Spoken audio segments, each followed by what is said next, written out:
اعوذ باللہ من الشیطان الرجیم، بسم اللہ الرحمن الرحیم۔ السلام علیکم ورحمۃ اللہ وبرکاتہ۔ امید کرتا ہوں آپ سب خیر وفیت کے ساتھ ہوں گے اور اللہ تعالیٰ آپ کو اپنے حفظ و امان میں رکھے۔ آپ کو ایک کہانی سنانی ہے اور کمنٹس میں مجھے بتانا ہے کہ کیا واقعی پاکستان میں ایسا ہو سکتا ہے یا نہیں ہو سکتا ہے۔ ایک جگہ بادشاہ کی حکومت تھی، وہ اپنی رعایا کے لیے بہت کچھ کرنا چاہتا تھا لیکن وہ ایسا پاسبل نہیں تھا۔ آخر کار اس نے ایک دن اپنے وزیر کو بولا کہ میرا گھوڑا تیار کرو، اور کسی کو بتائے بغیر وہ گھوڑے پہ چل نکلا۔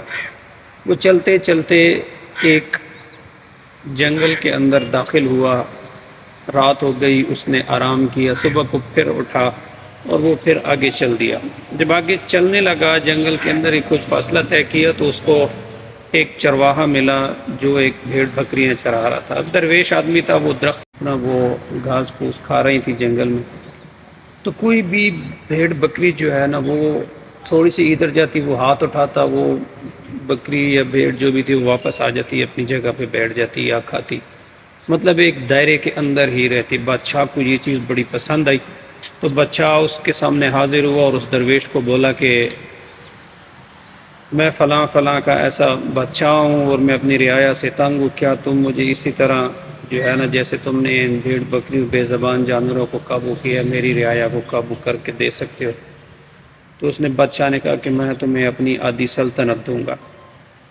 تو اس درویش آدمی نے بولا کہ چلے ٹھیک ہے، میں کل آ جاؤں گا۔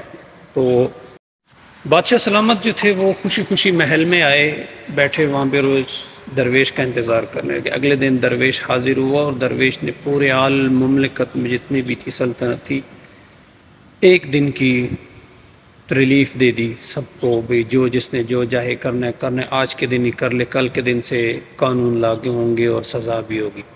سب نے خوشی سے وہ دن چھٹی کا دن منایا، اور اگلے دن ایک بندہ پکڑا گیا چوری کرتے ہوئے یا کچھ بھی جرم کرتے ہوئے، وہ پکڑا گیا، پیش ہوا۔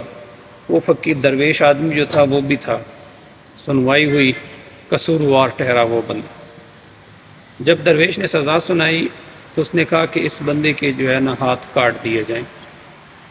تو بادشاہ نے اپنے وزیر کو اشارہ کیا تو وزیر نے اس درویش کے کان میں کہا کہ بادشاہ سلامت کہہ رہے ہیں کہ ذرا جو ہے نا اپنا کیا کہتے ہیں فیصلہ تبدیل کریں، یا فیصلے میں جو کرے، یہ اپنا بندہ ہے۔ درویش نے پھر انسنی کر دی اور پھر کہا کہ سزا یہی رہے گی اور اس کے دونوں ہاتھ کاٹ دیے جائیں۔ دوسری بار بھی وزیر آیا تو درویش نے کوئی فیصلہ نہیں بدلا۔ تیسری بار نا بادشاہ سلامت خود آئے اور اس نے درویش کو کہا کہ یہ اپنا بندہ ہے، ذرا اپنے فیصلے میں نرمی کرو۔ تو درویش نے کہا کہ فقیر کے وہ جو چور تھا اس کے دونوں ہاتھ کاٹ دو، اور یہ جو بادشاہ ہے اس کی زبان کاٹ دی جائے۔ تو جب لوگوں نے یہ فیصلہ سنا تو بادشاہ چپ چاپ اپنی جگہ پہ بیٹھ گیا اور اس چور کے جو ہے نا وہ ہاتھ کاٹ دیے گئے۔ تو چور کے ہاتھ کاٹ دیے گئے اور بادشاہ جو تھا وہ چپ چاپ کر کے نا اپنے جا کے اس پہ بیٹھ گیا۔ تو پھر کئی دن تک وہ درویش وہاں پہ رہا، لیکن اس کے سلطنت کے حالات بالکل ٹھیک چلنے لگے۔ تو یہ تھا ایک مطلب بادشاہ تو خوش تو ہو گیا تھا، لیکن بعض دفعہ سخت فیصلے کرنے پڑتے ہیں۔ تو کیا آپ بتائیں کہ کیا ایسا نظام پاکستان میں ہونا چاہیے یا نہیں ہونا چاہیے؟